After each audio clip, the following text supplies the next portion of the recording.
Ulo ko naman, kanina masaya na ako. Mayabang at barat na si Manloloko, bumabalik sa atin ngayon yung complainant si Ma'am Joanne Kapilitan. Sobrang angas daw talaga nitong si Ronel Tolentino. Napanood ko nga itong video, doon kay chairman, masyado siyang presko. Wala siyang karespe-respeto kay chairman. Sobrang angas. Pati yung staff natin, nung tinatawagan siya, naninigaw pa. Magandang hapon po sa inyo, Ma'am Joanne. Magandang hapon po. So sabi niya, tataasan lang niya yung suporta kapag nasa abroad na siya. Pag nagbarko na daw po siya Eh ulit. di ba usapan di siya magbabarko, dito na siya magagrab? Yun po yung sabi niya. Kaya lang, binlock ko po siya sa Facebook kasi iba na naman parang hindi na naman sumusunod. Mr. Ronel Tolentino, magandang hapon po sa inyo, sir. Magandang hapon na, sir. Sir, hindi ka ata tumupa sa usapan nung nandito, sabi mo, gagandahan mo yung suporta kapag may trabaho ka na. Eh, may trabaho ka na sa angkas. Wala pa ho, di pa ba nag-start? Waiting pa po ako, 2 to 3 weeks ho eh. Yung 5,000 na suporta sa dalawang anak nyo, lapa ito may sakit, hindi po sapat yun, sinasabi ko na sa inyo. Pero ito nga, gumagawa naman ako ng paraan. Bakit yung staff ko na tumatawag sa inyo, pinagmumura-mura, sinisigawan mo, ba't ganun ka? Ang papa mo, sir, bumalik ka kaya dito, sir, para makita mo yung hinahanap mo. Nag-aano ako, nag-explain ako. Alam na may problema na kami. Tapos sabay biglang ihirita pa ako ng ganun. Kaya nga, sir, pumunta rito si Mrs. kasi may problema siya laban sa'yo. Tsaka sa isa pa, sir, makinig ka. Doon kay chairman, napaka-press ko mo, sir, napanood ko yung video. Kinakausap ko ng isang elected official, si chairman, na ginagalang sa inyong barangay, at ikaw ay yung iyong kamay nakasandal pa doon sa upuan at hindi ka man lang marunong magpo kay chairman. Napakayabang mo naman. Ano bang meron sa'yo? Kinausap ko na yan si chairman din. Oh. Kaya alam na nila kung anong problema ko. Siyempre, naghahalongkat din ako ng kung saan ang pagkakapera. Sabi ko, nataranta na ako sa pagkakapera na to. Tapos dininay pa ako ng angkas. Sabi ko, bakit ganito? Tapos, Sir, alam mo bakit ka dininay? Kasi, ako. sir, lahat ng kumpanya na papasukan mo, i-request ko na ipa-drug test ka kasi may balita ako. Ito, galing mismo sa sige, isang pwede. kamag-anak mo na ikaw rin Pwede, nag-addict. pwede. Ha? Sir, bakit napaka-presko mo? Bakit ang yabang mo? Ano bang meron sa'yo? Sir, sinasagot ko lang sir yung tama lang na pwede nyo po kayo pa-drug test po kasi mali naman ang hinala ng kasi yung mga bashing na yan, hindi naman nila alam ang sitwasyon. Sir, hindi basher po ito, sir. Isang kamag-anak mo na sinabi ikaw rin addict. Sino nagsabi? Kamag-anak mo. Sige. Ano ko? Pumunta ka rito, tiharap ko sa'yo. Walang magsasabi ng amag-anak ko, drug addict o ano ba? Sinabi addict ako, wala nag-addict ka. nagsasabi. Kamag-anak Wala mo ako, mismo. sir. In fact, sir, ngayon mismo tatawagan namin yung pulis para ilagay ka sa watchlist kung talagang ikaw ba'y addict o hindi. Makinig ka rito. Pero- Chairman, makinig ka. Chairman Cecilio Socorro, magandang hapon po, Chairman. Magandang hapon po naman, Sir Idol. Sir, na-monitor ko po yung video nung nandun po sa harap ninyo, itong Tolentino na ito. Super yabang, sir, ang angas at hindi man lang marunong magpo sa inyo, sir. Totoo po yun. Medyo napansin ko rin po na kulang sa pagrespeto. Pero po, bilang nanunungkulan, hinahabaan ko na lang po pasensya ko.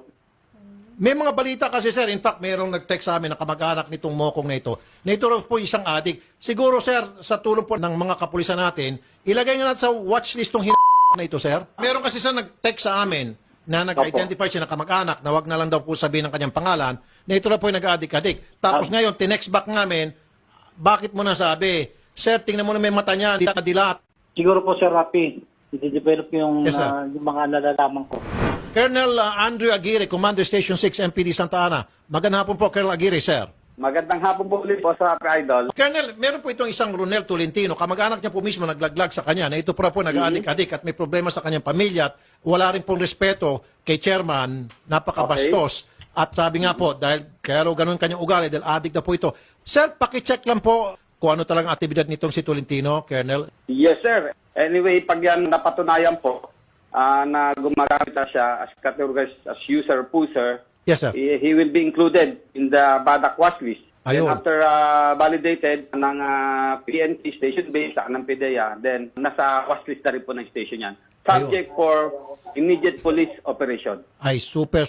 Thank you po. Colonel Andrew Aguirre, mabuhay po kayo ng Station 6, MPD No Santa Ana. problem, sir. Basta lahat mang nangangailangan, lalo po endorse nyo, ay ina-actionan po agad namin yan. Boss Rapid. Thank you Idol. po. Thank you po, Colonel Aguirre, sir. God bless po. Chairman, was that the first time na meron kayong pinag-aayos at inangasan kayo at walang karespeto sa inyo pong tanggapan, maging sa inyo po lalo na? Marami na pong inayos ako tungkol sa mga pamilya. Pero iba siya dahil parang sanay siya makipag-usap ng parang walang respeto.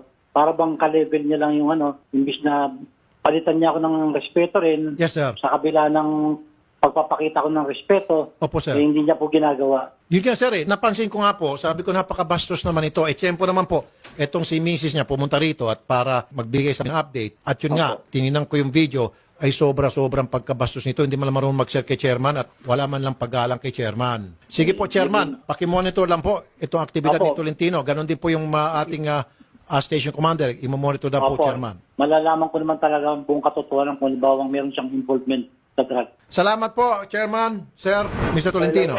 Dalawa po ang reason kung bakit kami napatawag ulit sa iyo. At dito si Mrs.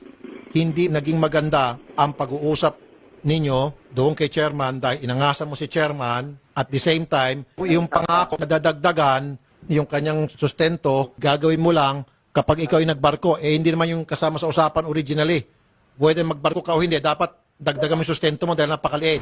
Maging bangungot mo ako, sir, dahil lahat ng kunya na pupuntahan mo, kukulitin ko, sisiguraduhin ko na ikaw ay talagang pag-iinitan ng iyong kumpanya sapagkat ikaw isang salbahing tao. Hindi naman maniniwala ho lahat ng kapitbahay ho sa inyo. Kilala po ako kung sino po ako. Sir, hindi ko kailangan na maniwala mga kapitbahay sa amin. Hindi po yan ang pakay namin. Ang pakay namin, paimbestigahan ka, ibabalidate namin yung mga sumbong natanggap namin from your kapitbahay at from your kamag-anak. Ma'am, ganito ang gagawin natin.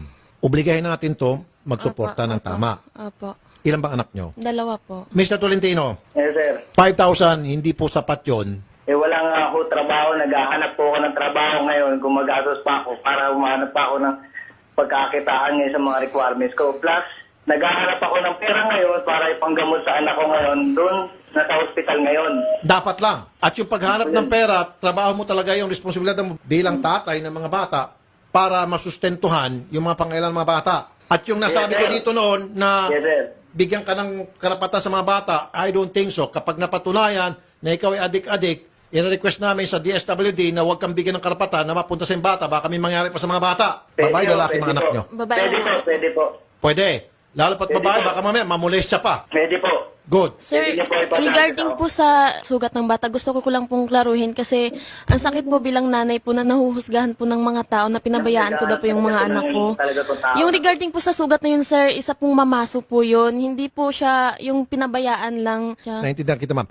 Nung una tayo mag-usap, which I'll stand by it still, Opo.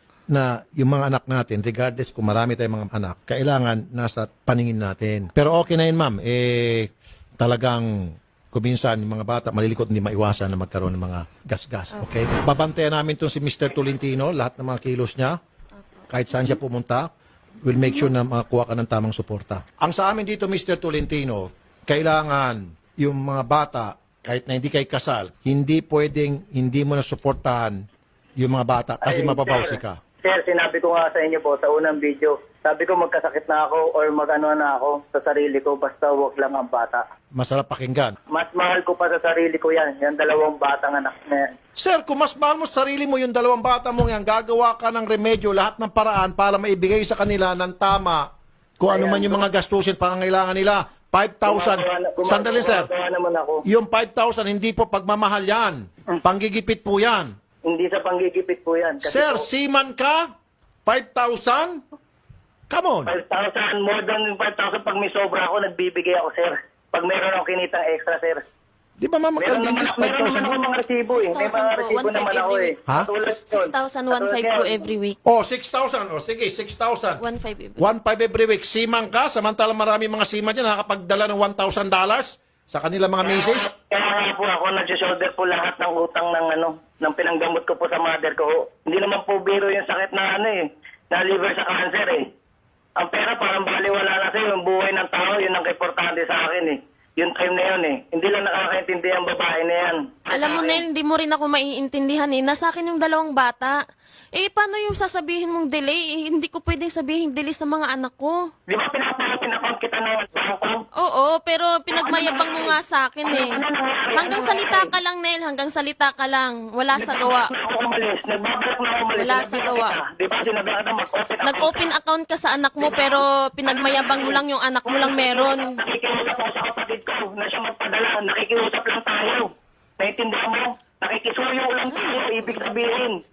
Hindi natin ako kaya ang oras niya dahil meron din anak yung 2. Sana maintindihan mo din, yung dalawang anak mo ginagatas diaper pa tapos i-delay mo. Kung ganun pala madidelay, sana ibuo mo na lang, 6,000 lang, hindi mo pa kayang ibuo? Grabe naman. Yung nga problema